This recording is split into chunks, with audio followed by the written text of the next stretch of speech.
ఈశ్వరుడు భక్తులు చచ్చిపోయారు. ఆయన పోయినాడు లింగం గుడి అంతా కొట్టుకున్నారా, పూజారులు కొట్టుకున్నారు.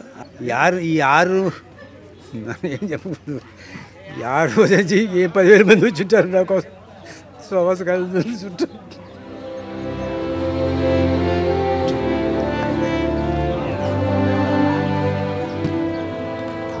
చేసాము. కరాసరికి ఆయన పోయినాడు, మేము పోయినాం. మా కుటుంబాన్ని నాశనం చేసాం.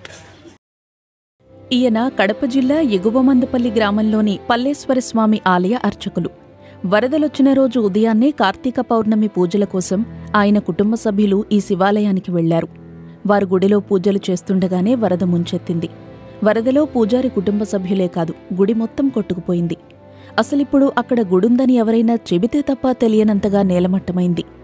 పూజారి కుటుంబంలో మొత్తం 9 మంది చనిపోయారు. పూజారి మనవడు ఒకరిని మాత్రం స్థానికులు కాపాడగలిగారు. ఆ రోజు కార్తీక పౌర్ణం కాబట్టి 5కు లేచి పిల్లకాయలు స్నానం చేసి 5:30కు జాయిన్ అయినారు గుళ్ళేకి. వాళ్ళు పూజా పునస్కారాలు చేసుకున్నారు. 5:30కల్లా ఏరు ప్రవాహం గుళ్ళేకి దొరికింది. ఈ ప్రవాహంతో పిల్లకాయలు, ఆడవాళ్ళు, నా కుమారుడు, పెద్ద కుమారుడు అందరూ పోయినారు. ఆ పరిస్థితుల్లో అల్లే లోపలికి దూరిని బట్టి ఆ ఎలకు మా కొడుకు భయపడి లింగాన్ని గడుచుకున్నాడు.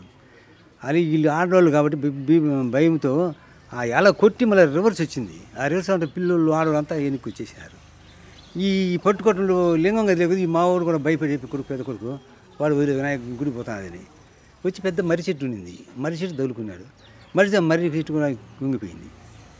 ఈ మర్రి చెట్టు కుంగిపోవడంలో నా మనవడు ఒకడు గుడికి పైకి ఎక్కినారు.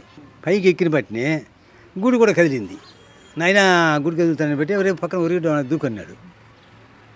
దూకేసినాడు. ఆ ఉరిగడం స్టాండర్డ్గా ఉండింది కొద్దిసేపు. ఈ కొదం పిల్లోడు 3 ఏళ్ళు మనవడు, 3వ కొడుకు, 3వ సంవత్సరం, వాడికి 3వ సంవత్సరం. వాడు బతికుంటే వాడు ఏమో నాకే తెలీదు, మనం అనకూడదు. వాడు నాకు లేదు, పెద్ద ఆఫీసర్ కూడా లేదు. తర్వాత నేను 5కే స్నానం చేయాల్సి గంట మంచి చెప్పని దీపం వెలిగి తత దీపం వెలిగి నాకు మంత్రాలు నేర్పి తత నేను వచ్చా గుళ్ళకి ఉండరా. 5వ సంవత్సరం వచ్చినాక లేదు. 5వ సంవత్సరం వచ్చి మంత్రం ఏదవలను చేర్చలేరా, ఏద పని లంచుకు నేర్చుకున్నా. లేత నిమిత్తి రోజు వచ్చాననేది అదే వాడుతురే తారుమారు కూడా. ఈ ప్రాంతంలో వాడు ఒక మునకు పోయినాడు.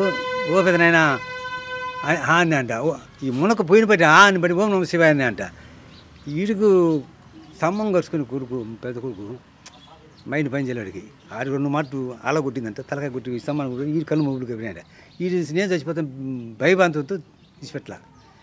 ఈ మళ్ళీ ఓ పెద్దనైనా ఓం నమ శివాయని అంటే 3వ ఓం నమ శివ గోయిందా అయిపోయి ఏటిపల్లెకి 3 ఏళ్ళు పేప.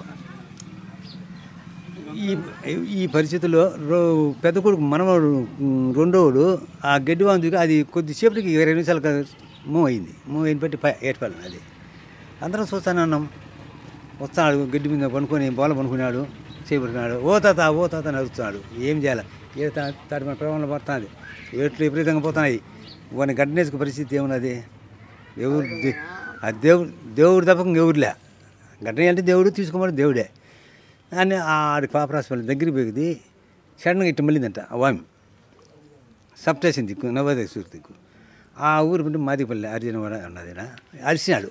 ఒరే పిల్లలు కొడుకుపోతుంది. వాళ్ళ పాప అంత గ్రూప్ 20 మంది దిగి వామిని ఆపుకొని వాళ్ళు పట్టుకొని దింపుకున్నారు. ఎవరినైనా ఉంటే నేను రామ్మూర్తి మనం ఆంధ్ర తుడుకొని పోయి గుడ్డలు అంగబెత్తలు ఉన్నాయంట. వాళ్ళు ఏదో ఒక పంచాయతీ ఇచ్చి కట్టి కడుపులు తాగుతి నీళ్ళు వచ్చి టెంకాయ నీళ్ళు కొట్టి తాపినారు. చనిపోయిన వారిలో చిన్నపిల్లలే ఎక్కువ మంది. పూజల కోసం వచ్చిన భక్తుల్లో 3 స్థానికులు కూడా చనిపోయారు. ఇదంతా పూజారి పెద్ద కుమారుడి కళ్ల ముందే జరిగింది. అప్పటికే పూజ ముగించుకుని వెళ్లిపోయిన వారు ప్రాణాలు దక్కించుకున్నారు. మా పెద్ద కొడుకు భార్య, పెద్ద కొడుకు కూతురు ఇద్దరు అవుట్, కుటుంబం ఇద్దరు. 3వ కొడుకు 3 పిల్లకాయలు, భార్య 4 అవుట్. కూతురికి కూతురు కొడుకు కూతురు 3 అవుట్. 9 లాస్ట్. ఈ 6 ఏం చెప్పకూడదు. 6 రోజు వచ్చి 10,000 మంది వచ్చింటారు నా కోసం. సంవత్సరాలు చుట్టూ